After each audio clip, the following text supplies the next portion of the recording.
Negeri ini memanggilmu kawan. Belajar bergerak berbagi untuk negeri. Guru penggerak majukan pendidikan. Guru penggerak menghamba pada murid. Kreatif rancang pembelajaran. Hargai potensi, tingkatkan prestasi. Lahirkan profil pelajar Pancasila. Bergerak berbagi untuk negeri. Harus kita laksanakan, harus kita patuhi, harus kita kerjakan.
Sampah.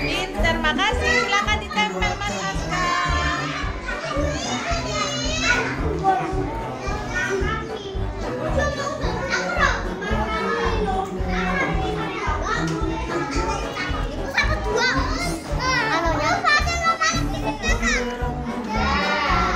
Makan dan minum sampai duduk, makan. Pakai seragam lengkap. Boleh yang tiba-tiba mau pakai kaos. Membuang sampah di tempat sampah. Kita cari tahu yang berbeda. Oh ini, zona tidak boleh buang sandal sembarangan. Ayo, sandalnya teman-temannya nggak boleh buang sembarangan.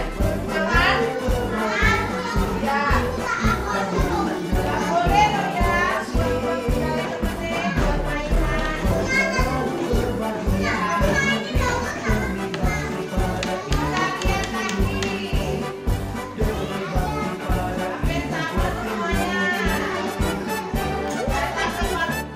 Profil pelajar Pancasila. Belajar bergerak berbagi untuk negeri. Kita menjalin kolaborasi. Belajar bergerak berbagi untuk negeri. Demi bakti pada Ibu Pertiwi. Belajar bergerak berbagi untuk negeri. Kita menjalin kolaborasi. Belajar bergerak berbagi untuk negeri. Demi bakti pada Ibu Pertiwi. Demi bakti pada Ibu Pertiwi.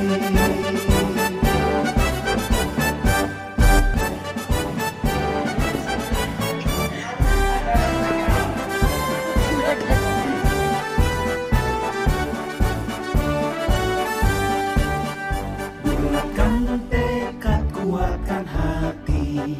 Negeri ini. Assalamualaikum warahmatullahi wabarakatuh.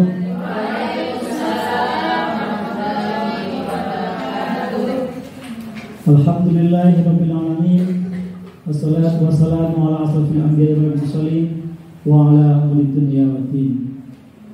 Hadirin yang kami muliakan, kami ucapkan selamat datang dalam kegiatan diseminasi pemahaman menumbuhkan budaya positif di sekolah yang dilaksanakan oleh tim guru penggerak dari SDIT Badrussa. Puji syukur kita aturkan kepada Allah Subhanahu wa taala atas segala limpahan rahmat, taufik, hidayah dan seluruh nikmatnya yang tidak pernah kita hitung. Sehingga hari ini kita bisa hadir di sini yang insya Allah akan mendapat manfaat bagi kita dan anak didik kita. Salawat serta salam kita aturkan kepada junjungan kita Nabi Agung, Nabi besar Muhammad Sallallahu Alaihi Wasallam, yang senantiasa kita ittiba kepada sunnah-sunnahnya dan kita harapkan syafaatnya di yaumil qiyamah.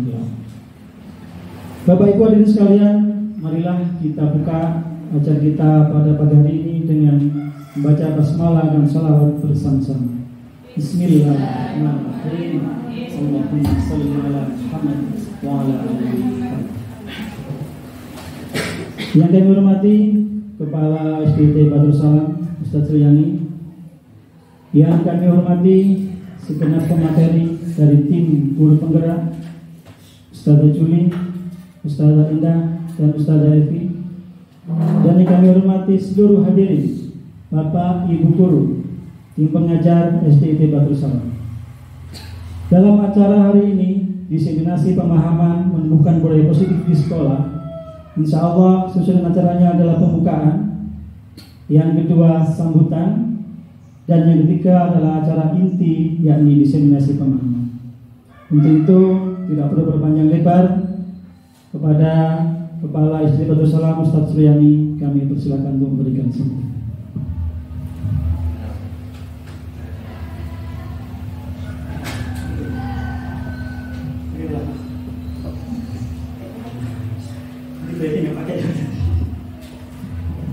Baik, untuk lebih berkahnya pertemuan kita di pagi hari ini, kita simak kalam ilahi yang akan disampaikan oleh Ustaz Imam. Kepada beliau kami persilakan.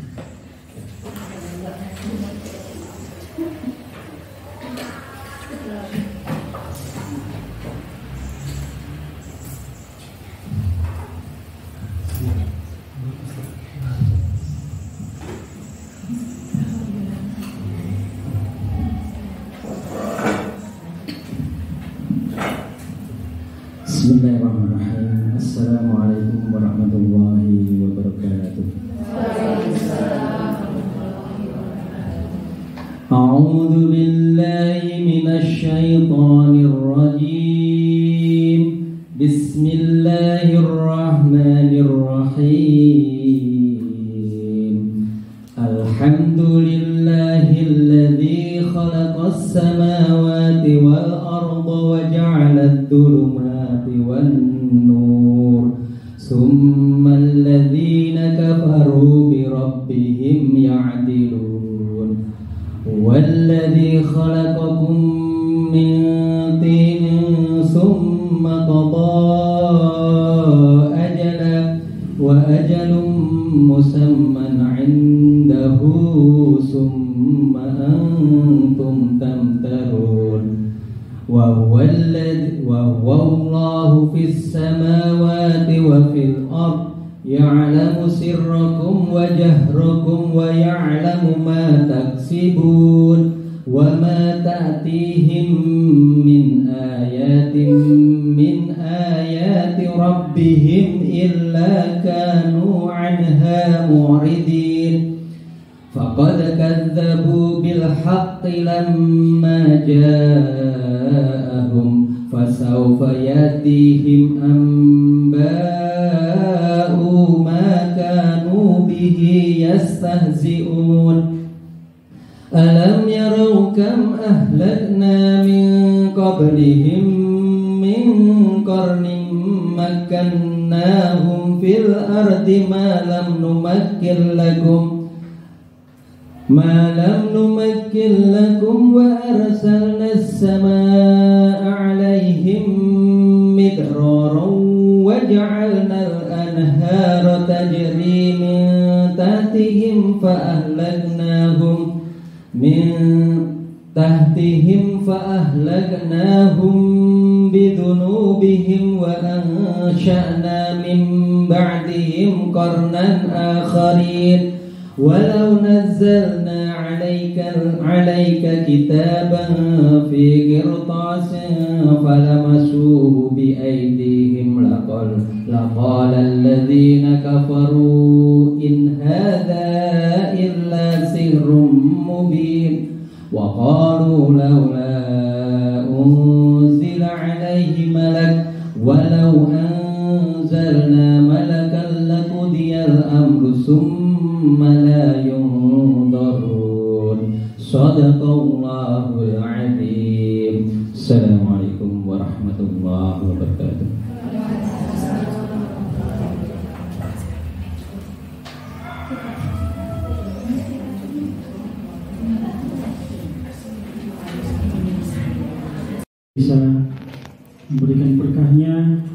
acara kita hari ini bisa berjalan dari awal hingga akhir dengan lancar.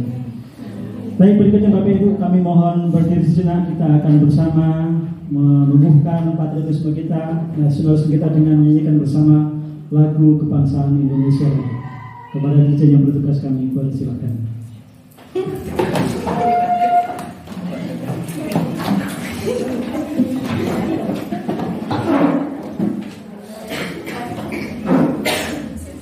Silakan.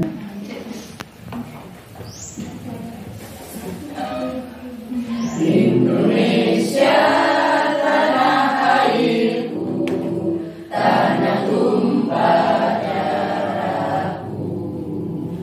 Di sanalah aku berdiri, jadi pandu ibuku. Indonesia kebangsaanku, bangsa dan tanah airku. Marilah kita berseru, Indonesia bersatu. Hiduplah tanahku, hiduplah negeriku, bangsaku, rakyatku semuanya. Bangunlah jiwanya, bangunlah badannya untuk Indonesia Raya. Indonesia Raya, merdeka, merdeka, tanahku, negeriku yang ku cinta. Indonesia Raya, merdeka, merdeka, hiduplah Indonesia Raya. Indonesia Raya, merdeka, merdeka, tanahku, negeriku yang ku cinta. Indonesia Raya, merdeka, merdeka, hiduplah Indonesia Raya. Hadirin, kami persilakan duduk kembali. Baik hadirin sekalian yang dimuliakan Allah, alhamdulillah kita akan memasuki acara yang berikutnya, yakni sambutan dari Kepala SDIT Badrussalam. Kepada Ustadz Suryani kami persilakan.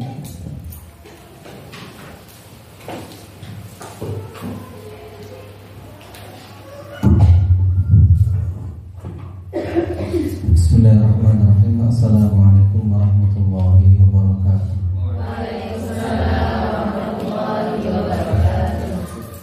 Yang kami hormati Ustazah Indah, Ustazah Evi, dan Ustazah Juli selaku pemateri pada kesempatan siang hari ini. Tak lupa kami hormati pula segenap Ustazah SDIT Badrussalam. Semoga ta'ala merahmati kita semuanya. Alhamdulillahirrahmanirrahim. Wabihi nasta'inu ala dunya wal din. Wassalatu wassalamu ala Muhammadin wa ala alihi wa sahbihi ajma'in, amma ba'd.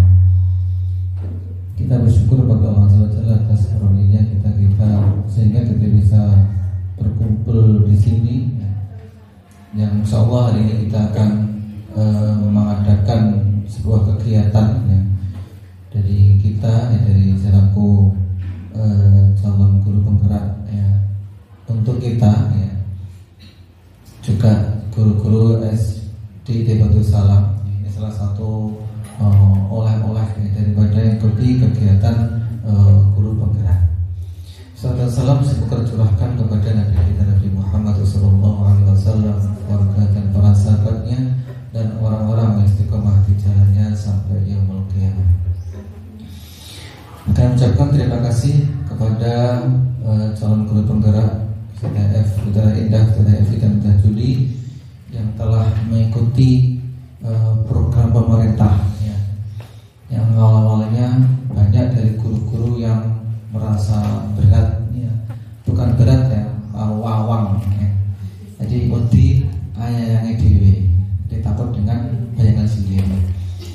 Maka setelah ini beliau bertiga ini mengikuti program guru penggerak penggerak ya, mengikuti seleksi dari sekian guru. Alhamdulillah kita ada 3 yang terseleksi, kemudian mengikuti proses guru penggerak didampingi. Kita perhatikan walaupun agak repot ya dengan berbagai macam kegiatan ya. Dan kesibukan kita sudah sibuk, sudah banyak kegiatan, ditambah lagi kegiatan guru penggerak ya. Sehingga mereka ini harus mengejar waktu dan harus menambah lemburnya ya. Menambah lemburnya. Namun kalau kita tanya, kita amati, merasa senang ya. Merasa senang sekali. Kenapa? Karena ternyata yang beliau sampaikan itu, yang selama ini beliau ikuti itu luar biasa sekali. Jadi banyak sekali ilmu-ilmu baru, banyak sekali kemudian pengalaman baru untuk mengikuti ya proses pembimbingan calon guru penggerak. Ya. Dan mudah-mudahan nanti sebagai motivasi bagi yang teman-teman yang lainnya yang saat ini sudah mendaftar yang kemarin itu berhasil daftar kemarin itu 10.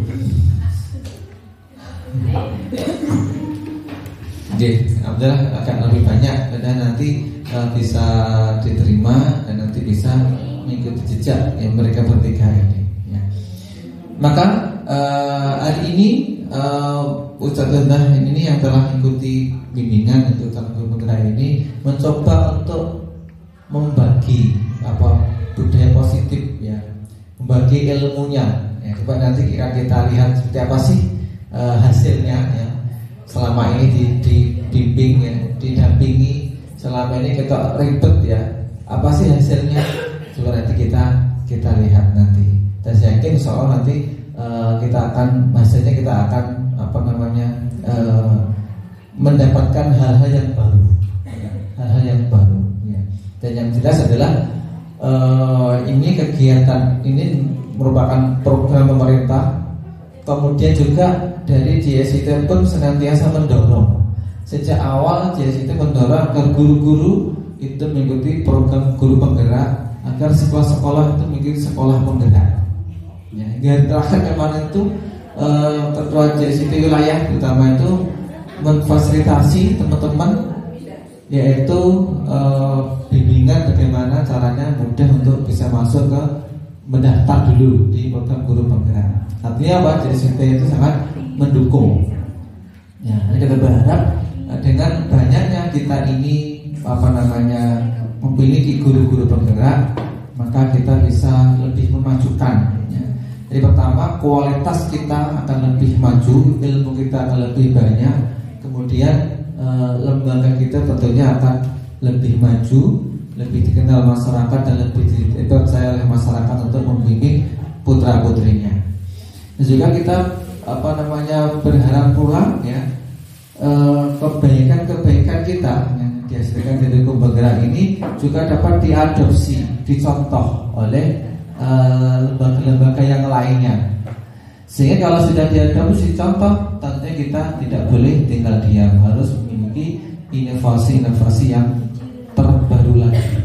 Sehingga sekolah kita akan terus bergerak, terus berkembang sesuai dengan program pemerintah, sesuai dengan perkembangan zaman. Karena kalau kita ini sudah merasa puas dengan yang ada, maka itulah awal daripada kemunduran. Ya, jadi kalau kita sekarang sudah merasa puas dengan sekolah kita, sudah merasa bagus, paling apik dan sebagainya, tanpa kita terus berinovasi, maka itu sebuah awal daripada kemunduran. Kalau itu terus berlanjut, maka kita tidak tahu apakah setahun, 2 tahun yang akan datang, apakah sekolah kita akan bisa maju lagi. Sehingga saudara-saudara sekalian, kalau nanti kita bisa ikuti kegiatan ini sampai selesai ya. Dan insya Allah dari sini kami tetap mendukung kegiatan ini ya. Jadi yang dilakukan Ustadz Tersadah salah tetap kami dukung, kami bantu semampu kami agar berjalan dan agar untuk dapat dimanfaatkan oleh kita dan lembaga kita. Maka insyaallah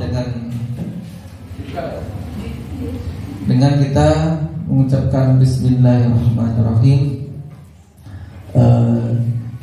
diseminasi pemahaman menumbuhkan budaya positif sekolah Sabtu 28 Januari 2023, cinta tak kecintakan dibuka dan bisa dimulai.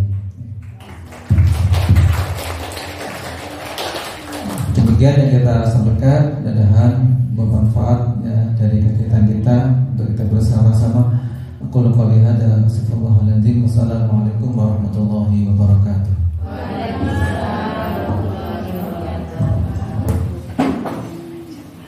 Saya Khalil Ustaz Riyani, Kepala SDIT Darussalam. Bapak Ibu yang dirahmati Allah, seluruh undangan acara pada hari ini, alhamdulillah kita bersyukur kepada Allah SWT bahwasanya ada sebagian rekan kita yang telah memulai, ya. Saya sering dengar dapat inspirasi bahwasanya mimpi-mimpi besar, cita-cita besar hanya akan terwujud jika diiringi dengan langkah-langkah yang besar. Dan langkah besar akan bisa terwujud, akan bisa tercapai jika segera dimulai dengan langkah-langkah kecil. Dan kita bersyukur hari ini alhamdulillah dikarenakan kita sudah memulai salah satu langkah itu yang insya Allah akan menjadi pijakan pertama menuju langkah-langkah besar berikutnya dan menuju mimpi dan cita-cita besar kita bersama. Untuk itu kami berharap monggo kita kosongkan, jangan kosongkan ya. Biasanya kalau benar kan kosongkan gelasnya gitu kan, agar siap menerima ilmu baru. Maka kalau saya harap nggak usah dikosongkan gelasnya, cukup besarkan wadahnya. Maka kalau gelas silakan diganti yang lebih besar lagi, teko atau panci bahkan ya, agar kita bisa menerima inputan baru, ilmu baru, wawasan baru, sehingga kita bisa terus bergerak dan bergerak. Ibarat air, kalau diam maka dia menjadi sumber penyakit. Tapi kalau dia bergerak terus bergerak maka dia akan jadi jernih dan semakin jernih. Baik, seperti saya, setelah ini kami persilakan kepada pembicara bertiga untuk melaksanakan, menyampaikan apa yang disampaikan. Waktu dan tempat kami persilakan.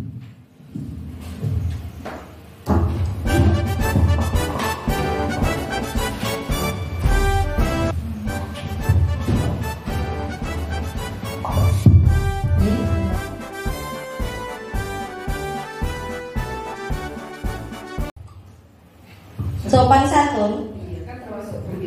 Oke, jadi beberapa yang saya sebutkan tadi itu adalah salah satu beberapa bagian dari budaya positif yang akan kita bahas pada hari ini. Gitu. Nah, oke. Budaya positif ini materi yang kita pelajari di Guru Penggerak. Jadi hari ini kita bagikan ke ustazah semuanya agar semuanya bisa memahami. Ada beberapa konsep pokok atau materi penting ya. Yang pertama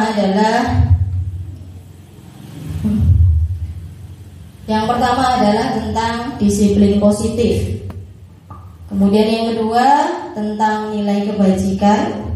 Nanti akan dijabarkan di setiap sesinya. Yang ketiga tentang teori motivasi. Kemudian yang keempat tentang hukuman dan penghargaan. Yang kelima restitusi. Yang keenam kebutuhan dasar manusia. Yang ketujuh keyakinan kelas.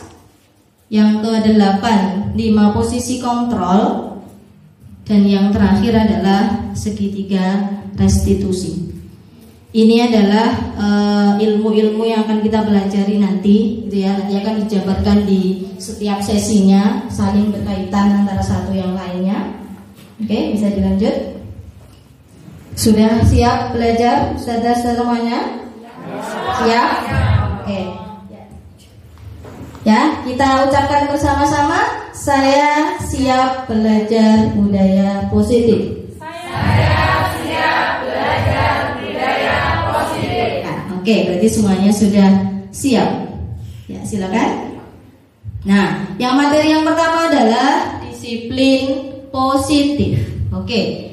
Kalau ustazah mendengar kata disiplin, anak yang disiplin itu anak yang bagaimana? Baik. Anak yang baik, Anak yang pintar, tepat waktu, rajin, tertib, taat aturan, gitu ya. Solih. Siapa yang bisa mendisiplinkan murid? Guru yang disiplin ya. Gimana? Guru yang bisa menjadi contoh. Guru yang bisa menjadi contoh. Terus? Guru yang disiplin berarti sama memberi contoh jadi disiplin gitu ya. Guru yang datang tepat waktu. Guru yang datang tepat waktu. Yang tidak berarti nggak disiplin ya, Bos? Ada kendala lampu merah. Nah, itu dia. Oke. Ya, baik. Oke.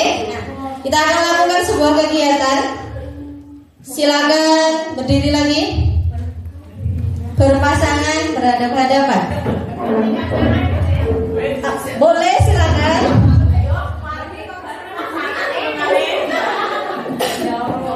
Oke.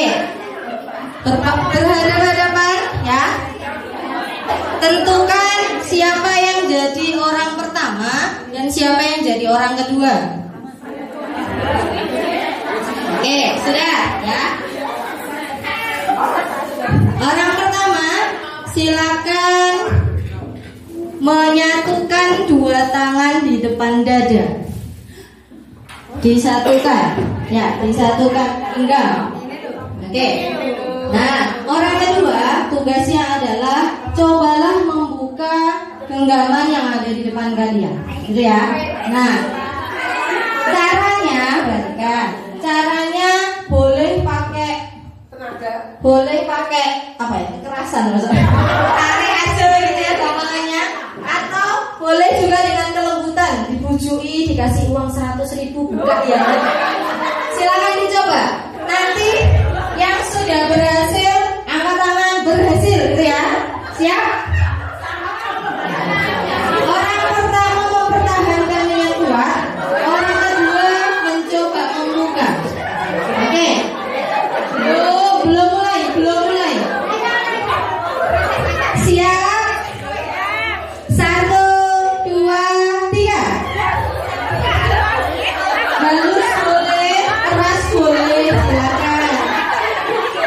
Yang berhasil silakan berhasil. Woi, berhasil nomor 1, berhasil nomor 2, berhasil nomor 3, nomor 4. Ayo yang belum. Dikasih uang.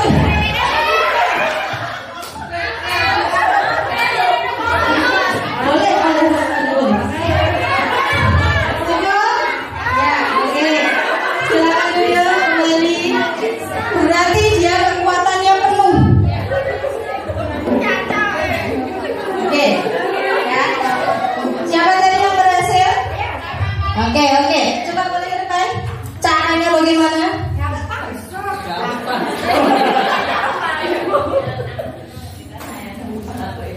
Ya. Saya cuma pegang gini aja sudah takut Ustaz. Ternyata dia sangat duduk di tapi baru kekuatan saya gitu. Oh ya gitu. Tapi sebenarnya dia kokoh. Bisik-bisikin nggak mau, tapi dengan cara yang lain. Oke, strateginya luar biasa. Tepuk tangan. Oke, ada yang dengan cara lain? Oke, monggo saja, silakan disampaikan. Ya, bagaimana caranya?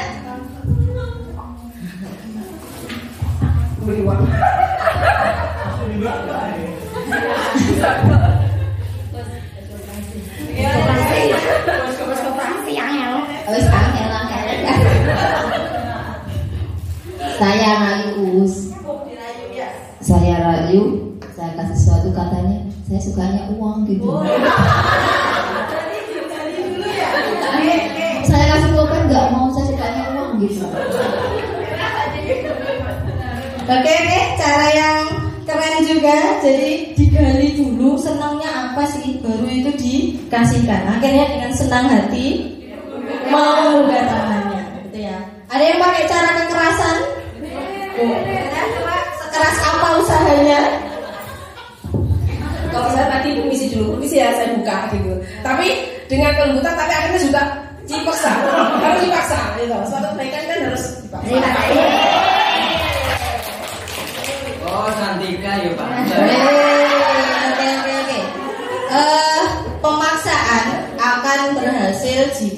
pemaksaan akan dilakukan jika bujukannya tidak berhasil, gitu ya. Oke. Jadi ini hanya permainan saja sebagai apa ya? Bisa masuk. Nah, oke. Sekarang pertanyaannya, siapakah yang memiliki kontrol untuk membuka atau tetap menutup tangannya? Orang pertama atau orang kedua? Orang pertama. Sekuat apapun usahanya orang kedua, kalau orang pertama tuh nggak mau, itu bisa nggak dia membuka tangannya? Tidak bisa, gitu ya. Meskipun dikasih uang 1 juta misalnya, tapi kalau ada yang tetap nggak mau buka kan juga tidak bisa terbuka, gitu ya. Gimana? Nggak mau dulu kan kasih uang.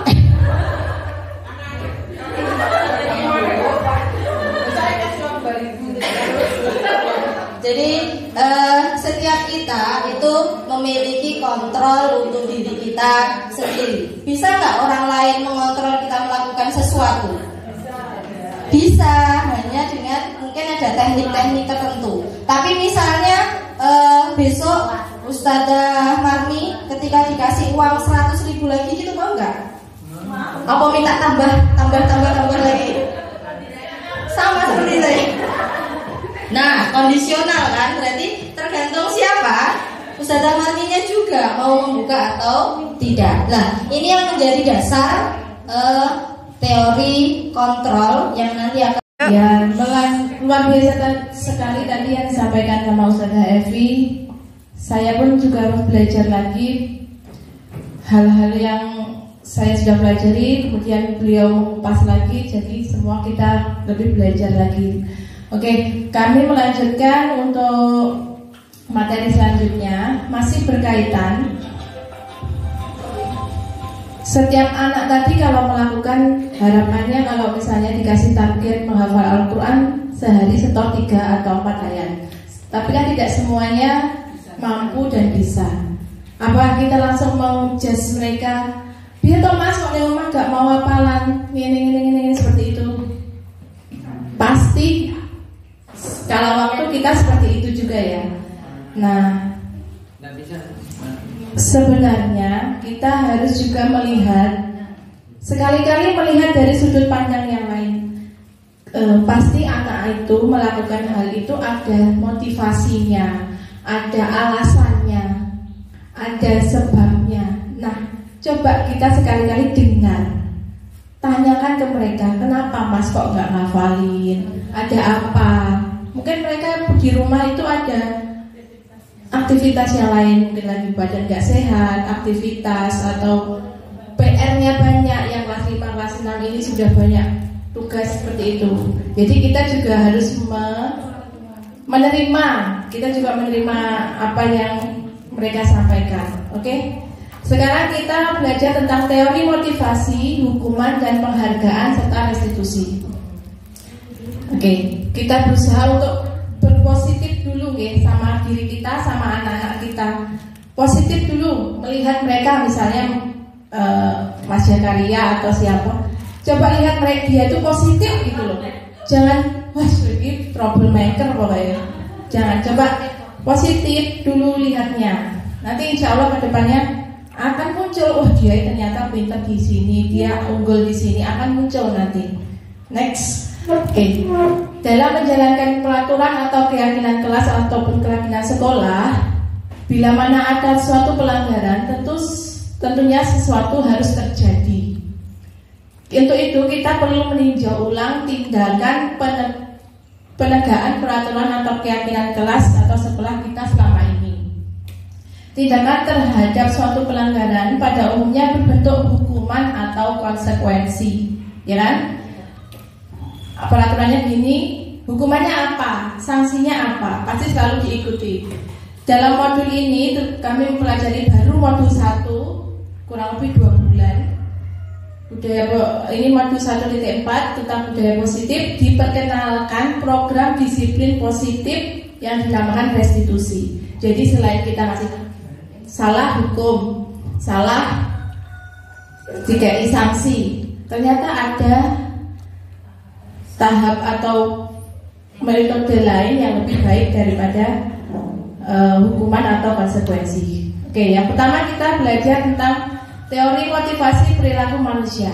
1, anak-anak itu atau kita melakukan sesuatu itu pasti ada 3 motivasi. Salah satunya kita coba lihat. Yang pertama, 1, untuk menghindari ketidaknyamanan atau hukuman. Anak melakukan sesuatu biar nggak dihukum sama buku ustadzahnya. Aku manut lah pakai sepatu itu biar nggak dihukum ustadzah Sandika. Berarti itu motivasi dari mana? Dalam diri dia atau dari luar? Eksternal. Karena ada dia takut sama hukuman. Yang kedua, untuk mendapatkan imbalan dari orang lain atau institusi. Aku dapat hadiah dari umiku karena dapat 100 matematika. Nah, bisa ada kan seperti itu? Itu biasa mereka yang mungkin selalu dikasih reward seperti itu akan menuntut lagi dan lagi. Itu juga motivasi dari luar anak. Dan yang ketiga, untuk menghargai diri sendiri. Nah, mungkin untuk jenjang kelas 1, 2, 3 mungkin belum bisa mengerti ya, menghargai diri sendiri. Saya akan menjadi orang yang seperti apa bila saya melakukannya. Saya pakai sendal, saya pakai seragam lengkap, itu tujuannya biar saya jadi murid yang baik, solih, gitu kan. Semua memang ada jenjangnya sendiri-sendiri. Itu adalah motivasi internal atau tujuan disiplin positif. Maunya itu ke situ. Jadi internalnya anak yang mau kita tingkatkan dan tumbuhkan itu. Tapi semua ada prosesnya. Lanjut. Motivasi manakah yang pada saat ini paling banyak mendasari perilaku murid-murid di sekolah kita? Kayaknya yang mana? 1, 2, atau 3 tadi?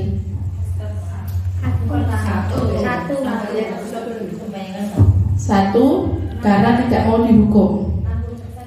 60% 1. 2, 30% karena ya mungkin ada anak yang emang sudah sadar. Nomor 2 ini mungkin sudah ada peningkatan ya dari yang ke-1 dan 10% mungkin yang ketiga.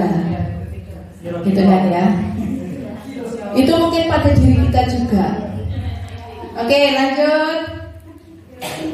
Kita dari tadi Ustazah Evi menyampaikan disiplin positif. Disiplin.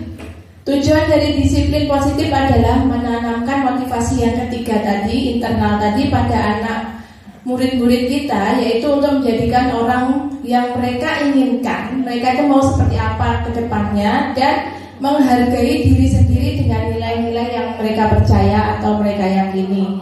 Aku tuh sholat duha tertib biar aku jadi dapat pahala. Itu bisa internal, bisa eksternal ya.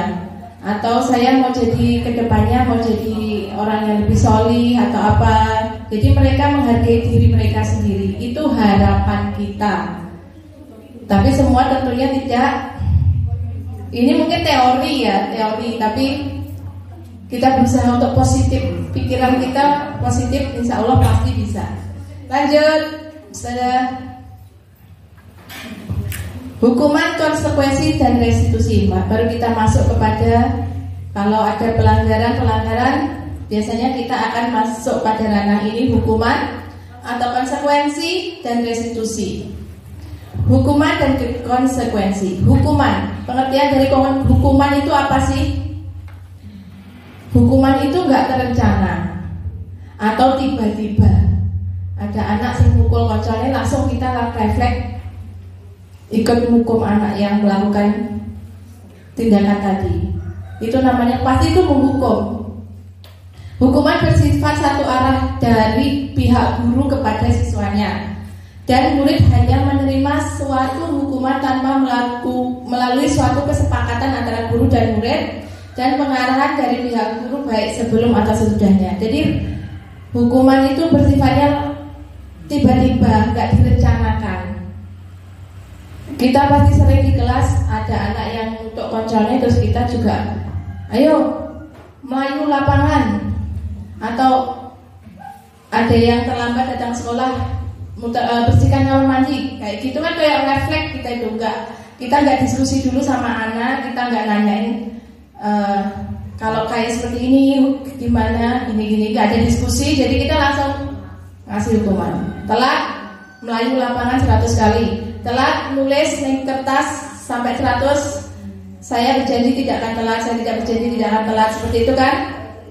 Masih ada yang melakukan seperti itu? Menulis di kertas, anaknya suruh nulis 100 kali, sudah? Tidak. Dulu kan ya. Tapi saya masih menemukan beberapa bukti di sana. Ada yang masih seperti itu. Lanjut, kemudian tentang konsekuensi. Kalau hukuman itu bersifat negatif atau gagal gitu ya, nanti produknya pasti akan gagal. Kalau lebih baik dari hukuman, kita lebih baik melakukan konsekuensi dengan anak. Konsekuensi bersifat sudah terencana atau sudah disepakati, sudah dibahas dan disetujui oleh murid dan guru. Umumnya bentuk-bentuk konsekuensi dibuat oleh pihak guru atau sekolah, dan murid sudah mengetahui sebelumnya konsekuensi yang akan diterima bila ada pelanggaran. Misalnya ini sudah disosialisasikan. Misalnya seperti kemarin saudara-saudara sudah memberitahukan kepada anak-anak di aula. Misalnya kalau ada tugas PKS melakukan ini, nanti konsekuensinya ini. Yang teringan aja kelas 1 misalnya enggak bawa alas kaki, harus ngaji, nyari guru ngaji 1 lembar atau setoran. Nah itu sudah dibicarakan sebelumnya. Jadi enggak mendadak kamu melakukan salah langsung seperti ini. Tidak, jadi sudah ada disosialisasikan, sudah ada pembicaraan dengan anak-anak. Anak-anak tahu. Akhirnya kelas 1 ketika dipanggil namanya, respon dia apa? Enggak. Ketika namanya dipanggil, mereka langsung respon, nangis. Ada yang nangis karena dia sudah tahu. Aduh, aku dipanggil, aku ditulis kakak-kakaknya itu udah nangis. Kemudian dipanggil, tambah nangis, guru-guru. Akhirnya kemarin ada dirubahlah untuk kelas bawah itu lebih diserahkan kepada wali kelasnya, seperti itu. Jadi sudah, kalau konsekuensi itu sudah kamu melakukan ini, konsekuensinya ini. Misalnya Bu Rinsa mematahkan pensilnya Bu Ratna, konsekuensinya Bu Rinsa harus ngapain? Mengganti, seperti itu. Nggak langsung kalau dikasih hukuman kan nggak relevan kan. Misalnya Bu Rinda menumpahkan air di mejanya Bu Yuli. Nah itu ada konsekuensi yang harus Bu Rinda lakukan untuk menormalkan lagi keadaannya. Oke, seperti itu. Lanjut. Ya, perbedaan hukuman dan konsekuensi. Hukuman sesuatu yang menyakitkan harus terjadi, pasti itu. Dihukum, ngerti kata dihukum itu anak itu pasti takut. Kalau konsekuensi, sesuatu itu harus terjadi, emang harus konsekuensinya dia harus membersihkan atau mengganti tadi. Membuat anak sakit fisik, disuruh push up, disuruh lari, fisiknya sakit, apalagi apanya? Hatinya. Kalau sampai ada kata-kata guru yang menyelekitkan hati anak, mungkin anak akan patah hatinya, dan untuk jangka waktu yang lama. Makanya kita sekarang cobalah jangan sering-sering mengucapkan kata tak hukum menko gitu. Kita minimalisirkan. Kalau konsekuensi membuat anak merasa tidak nyaman. Mereka kalau melakukan kesalahan yang nggak nyaman dalam jangka pendek. Ketika dia sudah melakukan konsekuensinya, dia sudah nyaman lagi. Kemudian kalau dikasih hukuman, anak itu akan benci sama peraturan di kelas dari 1 sampai 20. Akhirnya mereka malah dilanggar aja. Karena mereka nggak suka dengan diatur-atur. Beberapa anak kan nggak suka dengan peraturan kan, karena terlalu disiplin mungkin.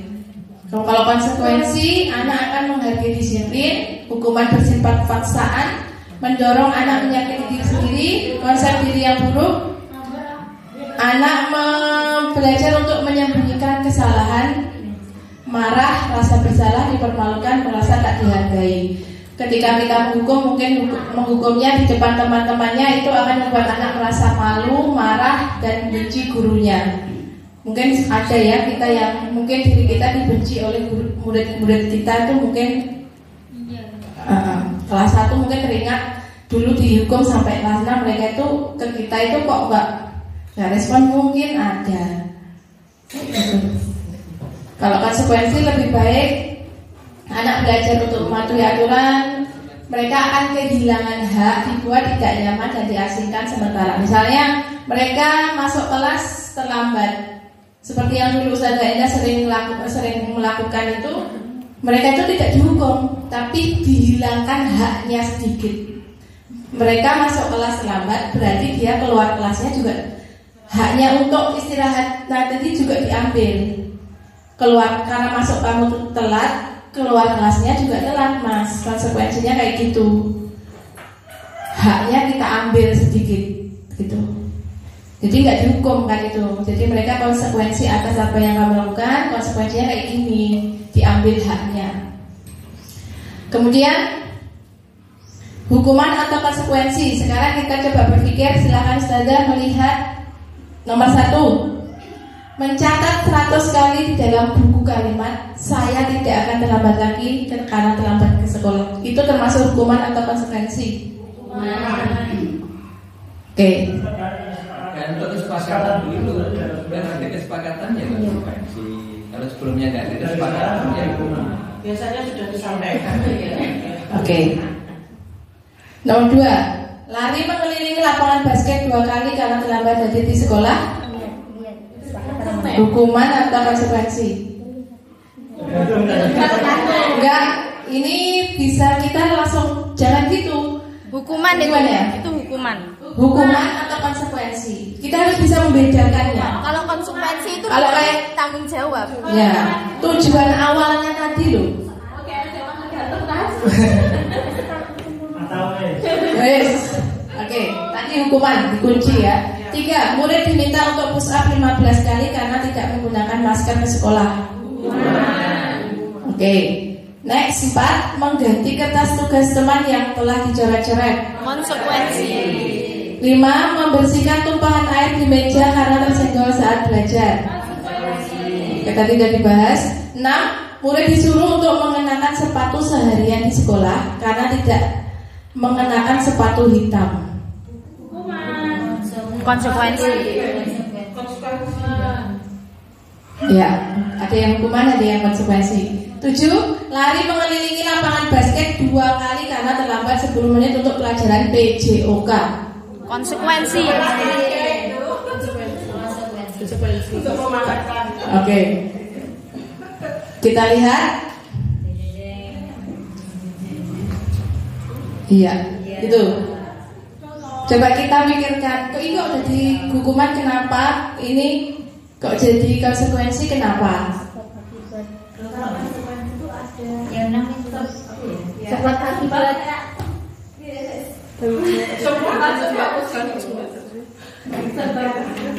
Kalau hukuman itu tidak memberikan solusi. Kalau konsekuensi itu memberikan solusi atas masalah yang terjadi. Masalahnya. Gimana sih? Betul. Jadi kalau hukuman itu tadi kan ada yang menyakiti secara fisik, salah satunya itu. Lari mengelilingi lapangan basket karena terlambat hadir di sekolah. Kalau tadi kasus nomor 7 itu kan pelajaran PJOK. Mungkin ada lebih yang berhak. Kalau guru itu kan kalau PJOK nggak langsung ujuk-ujuk suruh lari. Mungkin ada pemanasannya dulu atau gimana. Kalau kita ujuk-ujuk disuruh lari 10 kali, 20 kali kita nggak ada pemanasan atau apa, ya anak bisa pingsan. Scott Jam ada kasus sit up juga, apa itu? Sit up, Scott apa ya yang gini? Scott Jam yang siswanya kemudian pingsan itu. Nah, jadi banyak harus kita pikirkan lagi ya, jangan apalagi fisik kita harus mengurangi itu, jangan sampai kita ketiban apes akhirnya berbuntut panjang. Oke. Selanjutnya dihukum oleh penghargaan. Nah, sekarang tadi sudah tahu hukuman, sekarang dihargai kok dihukum. Bahwa penghargaan berlaku sama dengan hukuman. Penghargaan atau apresiasi kita kepada anak itu bisa menjadi sebuah hukuman juga.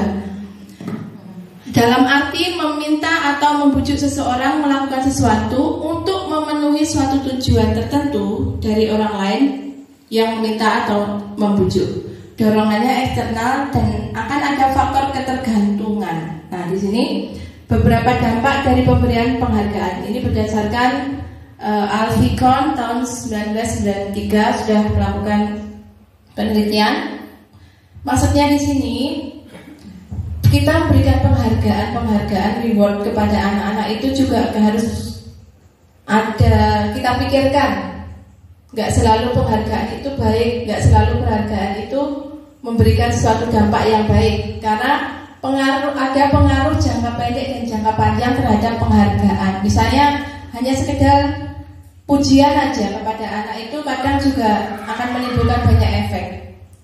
Penghargaan efektif jika kita menginginkan seseorang melakukan sesuatu yang kita inginkan dalam jangka waktu pendek saja. Wah, pintar banget sih, Mbak. Ketika kita puji atau kita sanjung, mereka akan senang dan kemudian mengharapkan seperti tadi sampai kata Evi, masa kita mau menyanjung setiap hari? Itu akan bertahan jangka pendek. Ketika kita lupa nggak menyanjung, anak itu mungkin nggak akan melakukan kebajikan tadi. Jika kita menggunakan penghargaan lagi dan lagi, maka orang tersebut akan bergantung pada penghargaan yang diberikan serta kehilangan motivasi dari dalam. Coba kita terapkan pada anak kita sendiri di rumah atau murid-murid kita di kelas. Kalau ada yang seneng banget dipuji, ketika kita nggak puji, nggak memperhatikan dia itu langsung down. Ada seperti itu. Kemudian yang dampak keduanya, penghargaan tidak efektif. Jika saya mengharapkan suatu penghargaan dan tidak mendapatkannya, maka saya akan kecewa dan berkecil hati, serta kemungkinan lain kali saya tidak akan berusaha sekeras sebelumnya. Misalnya saya mau juara 1, ternyata saya sudah berusaha keras, kok saya nggak dapat juara 1, akhirnya apa? Mutong, sakit hati, kecewa, gak suka sama gurunya, atau gimana gitu kan ada, nangis. Yaitu karena dia sering mendapatkan, kalau juara 1 dia dapat hadiah dari orang tuanya, atau disenangi sama gurunya, atau di apa gitu. Ya, kita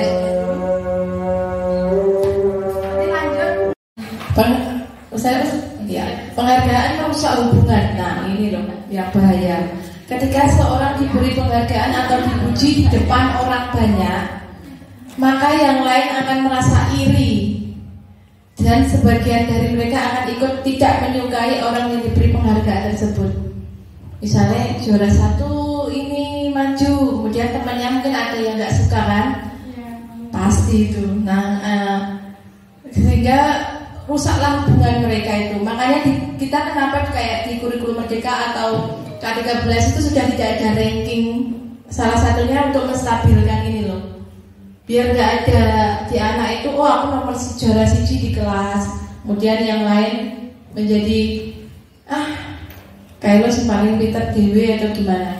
Penghargaan menciptakan persaingan di dalam kelas, dan persaingan menciptakan kecemasan. Mereka yang percaya bahwa mereka tidak memiliki kesempatan untuk mendapatkan penghargaan akan berhenti mencoba. Alah paling aku sinawa si juara 1 ya kae. Aku melok lomba nyapo, paling yang dapat juara 1 dia gitu. Jadi akhirnya yang lain nggak mau ikut mencoba lagi, padahal dia pasti punya potensi di bidang yang lain. Kemudian lanjut penghargaan menghukum mereka yang tidak mendapatkan penghargaan. Ya nggak menang tadi loh, merasa terhukum. Aku terus bodoh dewe di kelas, aku agak berharga seperti itu. Misalnya dalam sistem ranking, mereka yang mendapatkan ranking kedua akan merasa paling dihukum. Mereka memberikan penghargaan dan hukuman adalah hal yang sama, karena keduanya mencoba mengendalikan perilaku seseorang. Bisa dipahami di sini? ranking tadi yang mungkin mesti kalah karena si juara 1. Aku tuh mesti jadi orang yang kedua. Aku tuh selalu di bawahnya ini gitu. Jadi mereka tuh merasa dihukum oleh perasaan dia sendiri mungkin. Makanya di kurikulum Merdeka sama K13 itu kemarin tidak ada ranking.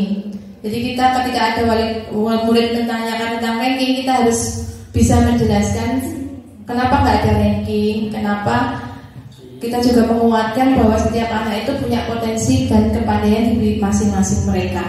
Lanjut, motivasi dari diri. Jika kita memberikan penghargaan kepada seseorang anak pada saat dia sedang merasa bangga pada pencapaiannya sendiri, maka kita akan mengambil kegembiraan. Seorang anak yang bisa membaca, sudah bisa baca, anak kecil TK, mereka tuh akan senang. Itu udah kebahagiaan dari dalam diri mereka.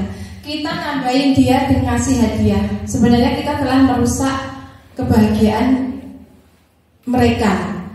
Kita malah menambahi sesuatu yang sudah alami muncul dari diri mereka. Jadi ya kita apresiasi. Bagaimana cara kita mengapresiasi atas keberhasilan anak?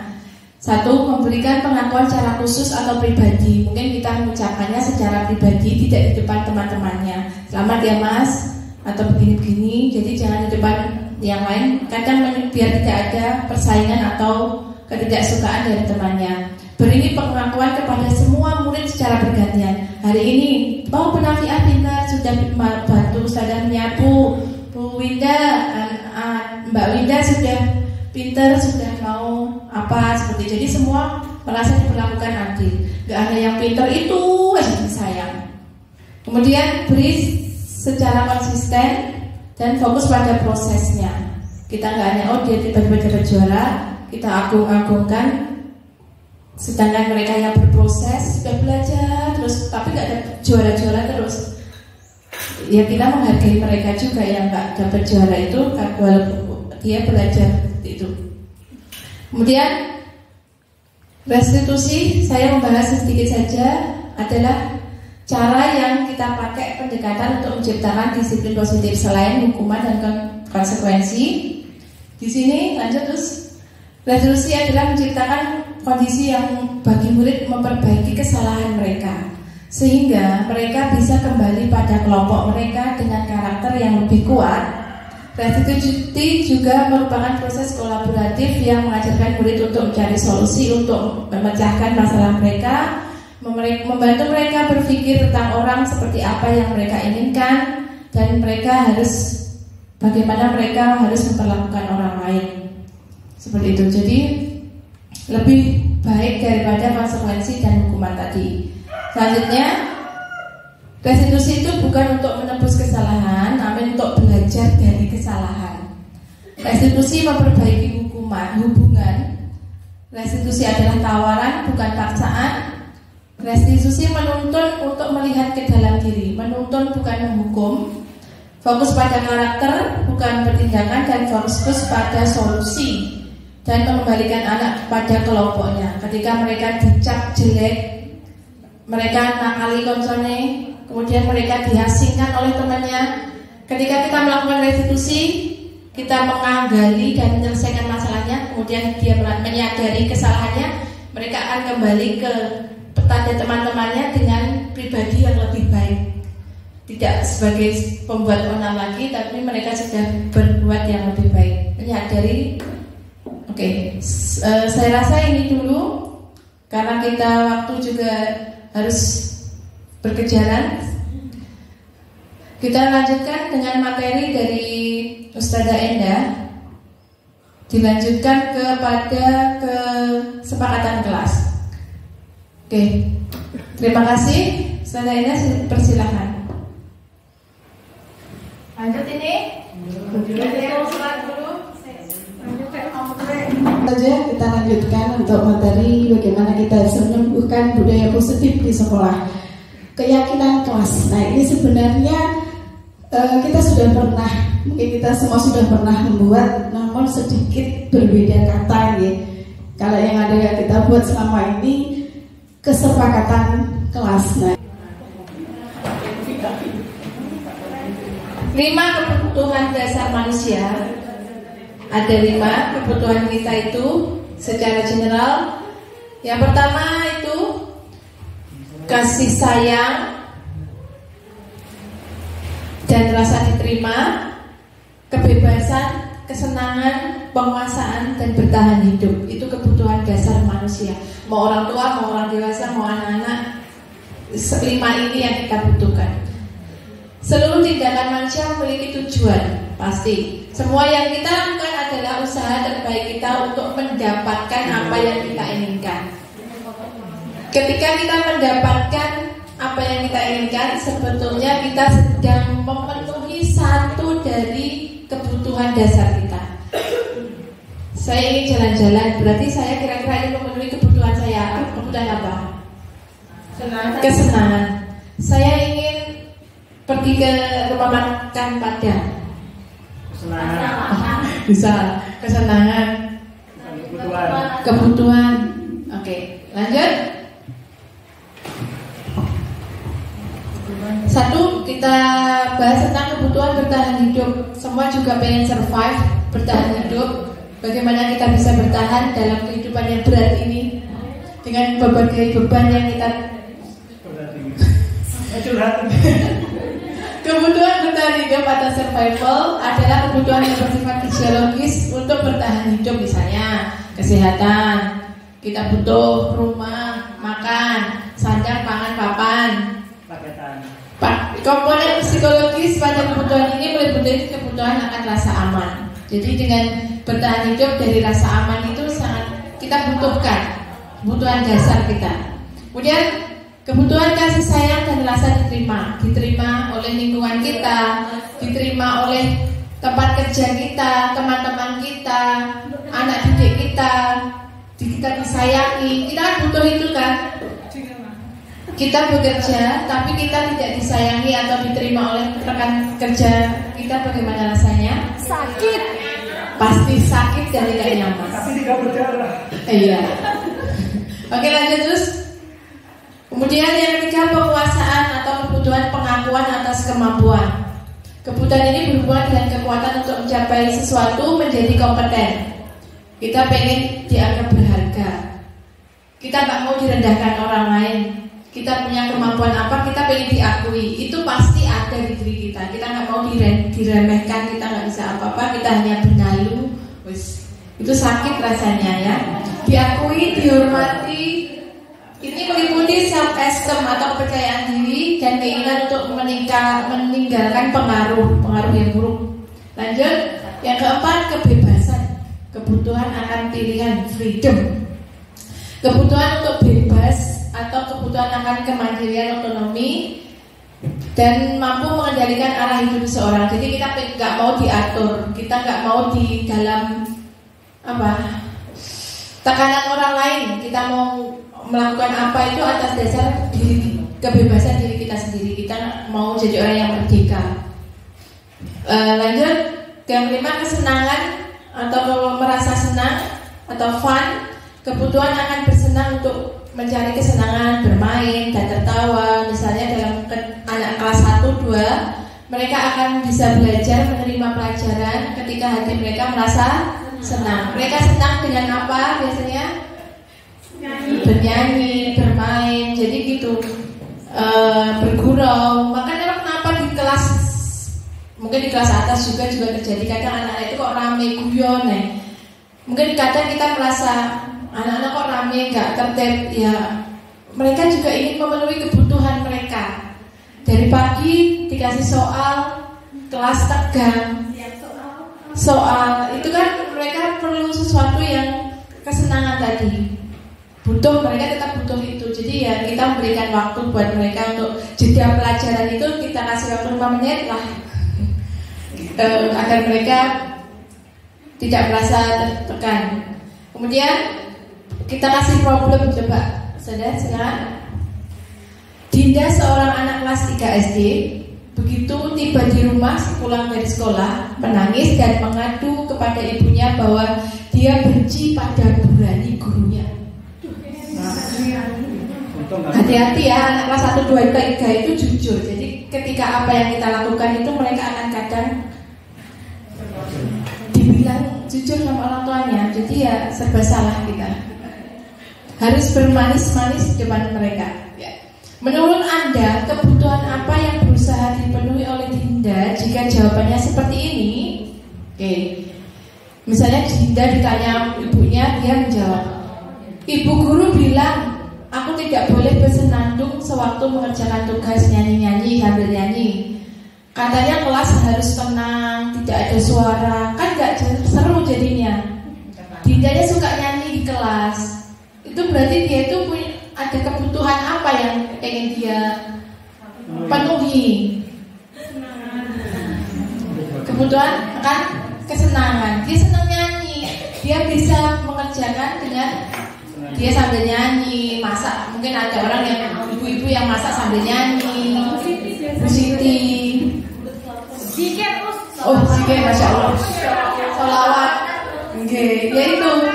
Setiap orang kan kebutuhannya beda-beda. Mungkin Dinda kalau jawabannya seperti itu, mungkin dia memang butuh kesenangan.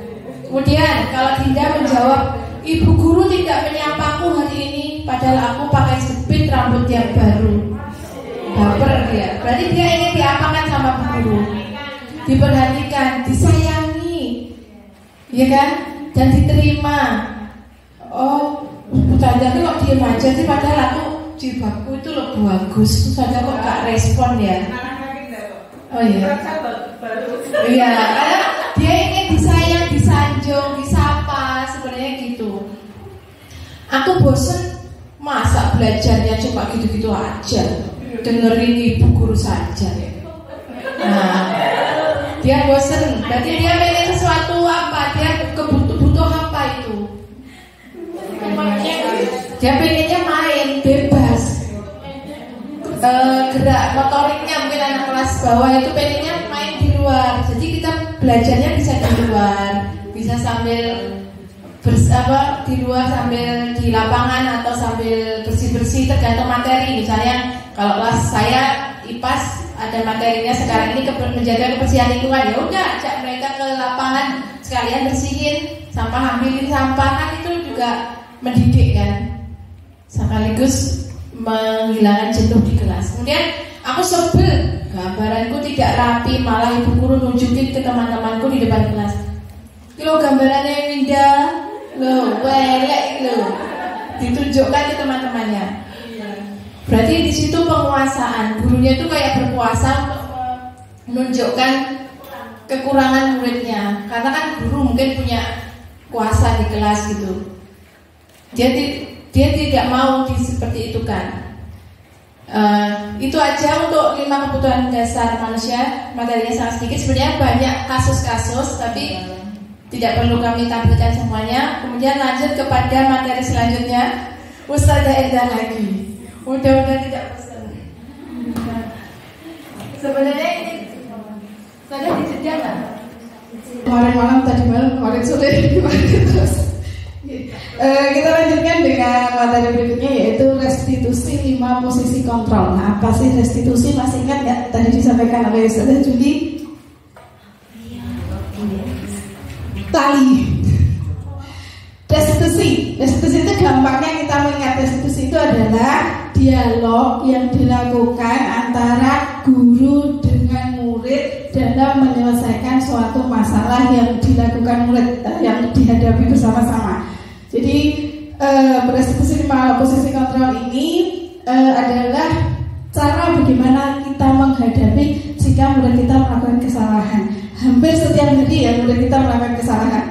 Menurut pandangan kita, setiap hari itu pasti ada 1, 2 atau pasti minimal 1 anak yang tidak tertib atau melakukan sesuatu yang tidak sesuai dengan keyakinan kelas. Selanjutnya disampaikan oleh Gosen ya, ada 5 pendekatan restitusi yang disebut dengan 5 posisi kontrol, yaitu penghukum, pembuat merasa bersalah, teman, pemantau, dan yang terakhir adalah manajer.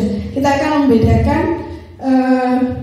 ke-5 posisi kontrol ini dengan satu contoh kasus ya, yang ini sudah diperagakan, dikutip dari Yayasan Pendidikan Luhur tahun 2007, di mana kasus yang ditampilkan adalah seorang murid yang melanggar suatu peraturan sekolah, yaitu Adi yang terlambat hadir ke sekolah?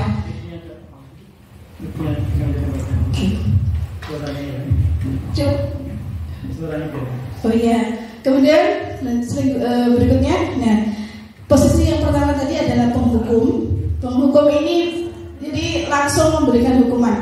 Jadi kalau guru menghadapi murid Adi yang datang terlambat tadi, nada suaranya tinggi, bahasa tubuhnya itu melotot, kemudian sampai menunjuk-nunjuk gitu ya, menghardik, memarahi.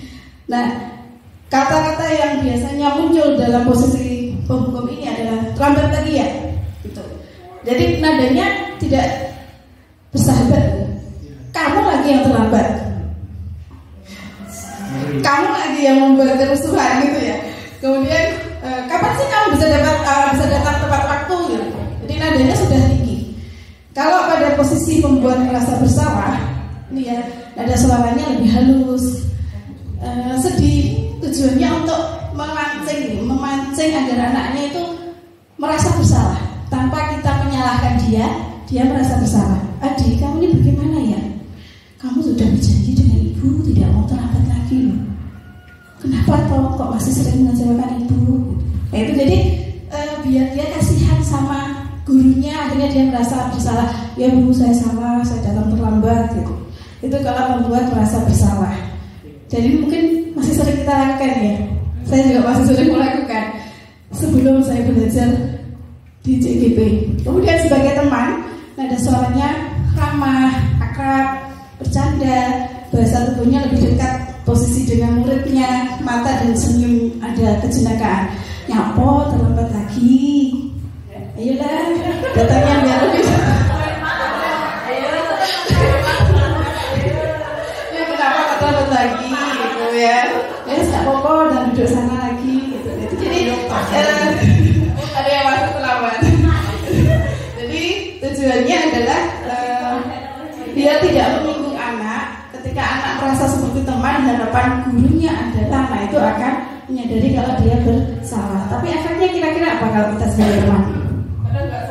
Ya, mengurangi kesopanan. Kemudian paling muka tersemeni, guru paling senyum-senyum dok wae gitu ya. Kenapa nggak pakai sandal? Wah, guruku kan cuma senyum-senyum dok, nggak apa-apa. Ya, maaf. Nah ya, seperti itu. Kemudian sebagai pemantau, nada suaranya data. Adi, kamu tahu jam berapa kita masuk? Data, wajahnya juga data. Jadi sebagai kayak pengawas, ya pengawas. Kayak kita kalau belajar mengajar ada pengawas datang gitu, kan kudu bener gitu kan akhirnya. Murid kita juga kan seperti itu. Ketika gurunya menanyakan sebagai pemantau itu dia itu pokoknya ya kudu gawe alasan sing pas saya lah gitu ya. Kemudian yang terakhir yaitu sebagai manajer, nada suaranya tulus, bahasa tubuhnya tidak kaku dan mendekat ke murid. Ini dari dialog itu ya, guru dan Adi, apakah kamu mengetahui jam berapa sekolah kita dimulai? Adi menjawab, tahu Pak, jam 7. Ya, jadi kamu terlambat. Kira-kira bagaimana kamu akan perbaiki masalah ini? Saya bisa menanyakan teman saya Pak untuk mengejar tugas yang tertinggal karena tadi Adi masuk terlambat. Baik, itu bisa dilakukan. Apakah besok akan ada masalah untuk kamu agar bisa hadir tepat waktu di sekolah? Adi yang jawab, tidak Pak, saya bisa hadir tepat waktu. Baik, saya hargai usahamu untuk memperbaiki diri. Bagaimana perasaan murid ketika diperlakukan seperti ini? Kira-kira. Jadi ketika dia melakukan kesalahan, kita tanya dulu. Bagaimana kira-kira ketika ini sudah banyak contoh videonya tapi panjang ya. Jadi kita tidak tampilkan videonya. Jadi ketika murid dihadapi tergantung. Karena siapa kalau murid seperti ini, dan saya juga pernah melakukannya juga merasa dihargai. Iya, merasa dihargai, tepat sekali. Jadi murid itu merasa dihargai. Misalnya dia terlambatnya atau terlambat gak ada sama sekali juga. Termasuk yang kedua, jika dulu tadi juga gak ada why. Apakah memang seperti itu atau sengaja atau memang ini hanya sangat benar. Jadi kalau anak-anak ditanya, coba ditampilkan bertengkar main basket tiba-tiba bercerita. Dino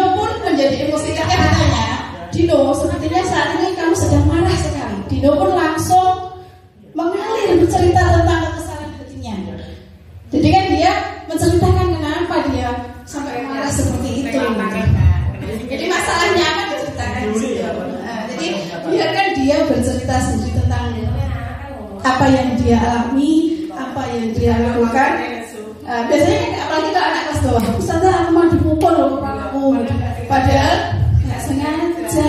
Saya pernah di kelas itu 60 menit menyelesaikan perselisihan antara satu merasa dipukul, satu merasa dijigat. Jadi itu 1 jam, 2 jam pelajaran gak sinau tapi belajar saling menghargai, saling menghormati, jujur dan sebagainya. Ternyata yang memang kita di Sadambar sekali tidak akan berhasil, kita coba sabar dan istiqomah. Jadi katanya yang sulit istiqomah gitu ya. Jadi memang butuh kesabaran, butuh ini. Ya kalau sekarang belum berhasil, yakin suatu saat anak kita hatinya akan terbuka dan insya Allah akan bisa menjadi seperti yang kita harapkan, mempunyai budaya yang positif di sekolah kita. Oke, terima kasih untuk materi yang kesekian ini. Nah, oke. Jadi ada 3 tahapan dalam melakukan segitiga restitusi. Contohnya tadi ini kita bedah. Ada 3 tahapan. Tahapan yang pertama adalah menstabilkan identitas. Tahapan kedua, validasi tindakan yang salah. Dan tindakan yang ketiga adalah menanyakan keyakinan, gitu ya. Ada 3 tahapan. Nanti akan kita gali perdalam lagi ciri-cirinya. Lanjutkan Ustazah. Yang pertama adalah menstabilkan identitas. Jadi ini berdasarkan teori kontrol yang awal tadi, bahwa kita tuh melakukan sesuatu itu yang terbaik yang bisa kita lakukan. Ketika Anto berkelahi, dia berusaha mempertahankan diri dengan cara melawan. Nah seperti itu dia melakukan yang dia butuhkan, gitu ya. Terus kemudian semua perilaku memiliki alasan. Ditanyakan tadi sama gurunya, kenapa kamu melakukan seperti itu? Terus dia cerita panjang lebar. Cuma memang ceritanya apa tidak dijelaskan secara jelas. Terus kemudian baru nanti di akhirnya kita tanyakan, apa yang kamu bisa lakukan untuk menyelesaikan masalah itu, gitu ya. Nah itu supaya dia sadar, dia memiliki motivasi untuk bertanggung jawab terhadap kesalahannya dan dia yang menyelesaikan kesalahan itu, gitu ya. Jadi konsekuensi tapi sadar dari dia sendiri, gitu ya. Oke, coba dilanjut. Ini satu contoh, tapi contohnya sederhana, gitu ya. Sudah ya sebenarnya ini memang dia seperti itu di kelas. Apakah yang Mas Rafa lakukan tadi membawa HP sesuai dengan kesepakatan kelas kita? Nah sekarang mari kita mengindahkan keyakinan kelas kita. Dan apakah kamu tahu apa yang akan kamu lakukan untuk memperbaiki kesalahan kamu? Jawab dulu, sekali lagi saya minta maaf dan berjanji untuk tidak mengulangi lagi. Ada yang lain? Kamu akan melakukan apa? Membuat apa? Hapus kamu. Buat poster dulu. Oke, Ibu akan terima permintaan maafan kamu dan saudara silakan kembali ke kelas dan bersikap lebih baik daripada yang tadi.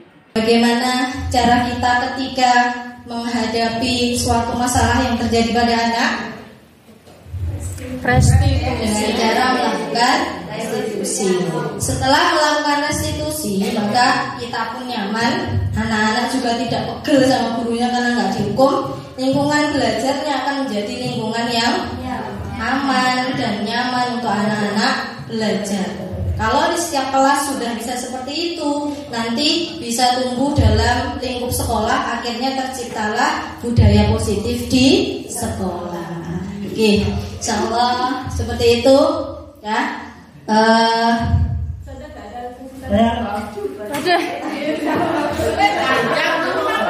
Sesi banyak jawab.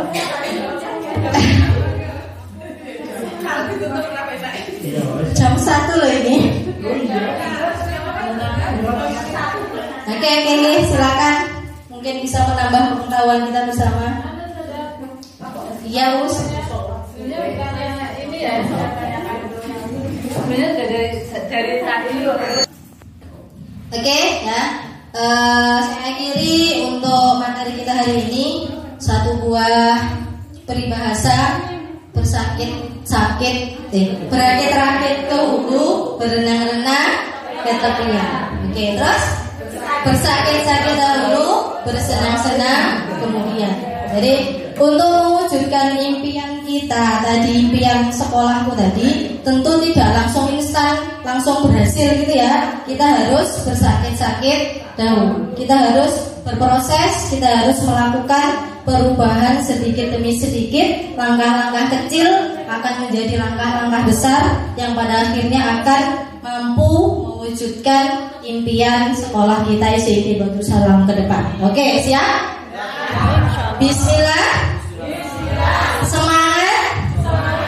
Pasti bisa. Ulangi pakai gerakan. Bismillah. Semangat. Pasti bisa. Allahu Akbar. Allahu Akbar. Oke, cukup dari kita hari ini. Sekian, kurang lebihnya mohon maaf. Assalamualaikum warahmatullahi wabarakatuh. Waalaikumsalam warahmatullahi wabarakatuh. Atau belum bergerak dengan cepat sehingga perlu digerakkan.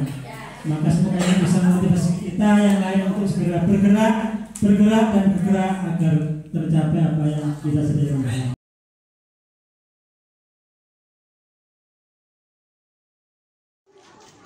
Perkenalkan, saya Sandika.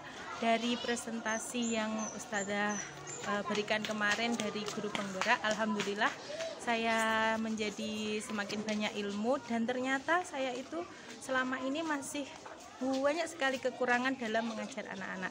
Jadi ilmu yang kemarin itu sangat bermanfaat sekali untuk kemajuan saya dan anak didik saya. Terima kasih.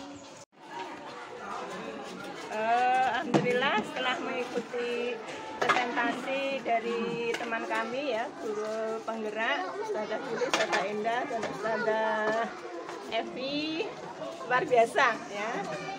Meskipun saya sudah sepuh ya, di usia saya yang sudah 54 tahun ini, ternyata banyak hal yang selama ini belum kami dapatkan ilmunya ya, dan alhamdulillah itu akan menambah motivasi kami dan juga teman-teman di sini untuk tetap belajar ya, untuk tetap belajar dan belajar untuk menjadikan anak-anak didik itu kedepannya semakin lebih baik, lebih menjadi generasi yang seperti kita harapkan. Mudah-mudahan kedepannya nanti teman-teman yang belum tergabung menjadi guru penggerak dimudahkan untuk bisa bergabung di sana. Jadi kemarin presentasi budaya positif ya, Masya Allah ya. Semoga ilmunya yang diterima oleh teman-teman kami ketika menjadi semakin tambah berkah untuk sekolah kami khususnya, dan juga untuk masyarakat di sekitar sekolah kami. Gitu.